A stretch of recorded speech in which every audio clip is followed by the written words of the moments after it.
Assalamualaikum warahmatullahi wabarakatuh. Perkenalkan, nama saya Mustaqim dari Prodi Manajemen Retail. Video ini juga berisi tentang pertanyaan serta jawaban dari tugas dengan judul materi Sejarah dan Perkembangan Bahasa Indonesia. Sumpah Pemuda pada 28 Oktober 1928 dianggap sebagai tonggak sejarah terpenting dalam perkembangan bahasa Indonesia karena pada kongres tersebut secara resmi bahasa Melayu diangkat menjadi bahasa Indonesia dan dikumandangkan pada peristiwa tersebut sebagai bahasa nasional atau persatuan.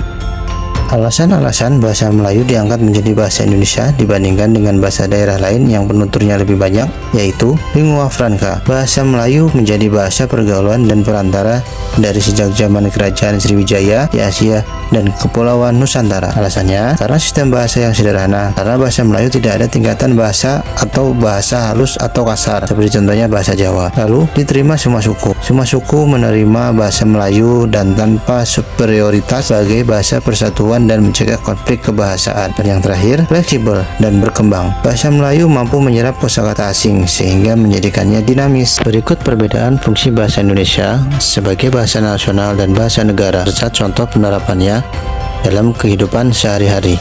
Yang pertama, bahasa nasional berfungsi sebagai lambang kebanggaan, identitas bangsa, dan alat pemersatu masyarakat Indonesia. Contohnya yaitu orang Jawa dan orang Batak berbicara menggunakan bahasa Indonesia agar saling mengerti. Lalu contoh lain, penggunaan bahasa Indonesia dalam pergaulan antar teman dari daerah berbeda. Yang kedua, bahasa negara berfungsi sebagai bahasa resmi dalam kegiatan pemerintahan, pendidikan, dan administrasi negara. Contohnya yaitu guru di sekolah mengajar dengan bahasa Indonesia. Lalu contoh lain, presiden menyampaikan pidato menggunakan bahasa Indonesia. 3 prasasti kuno yang menjadi bukti bahwa bahasa Melayu kuno telah digunakan pada zaman Sriwijaya. Yang pertama, prasasti Kedukan Bukit 683 Masehi ditemukan di Palembang.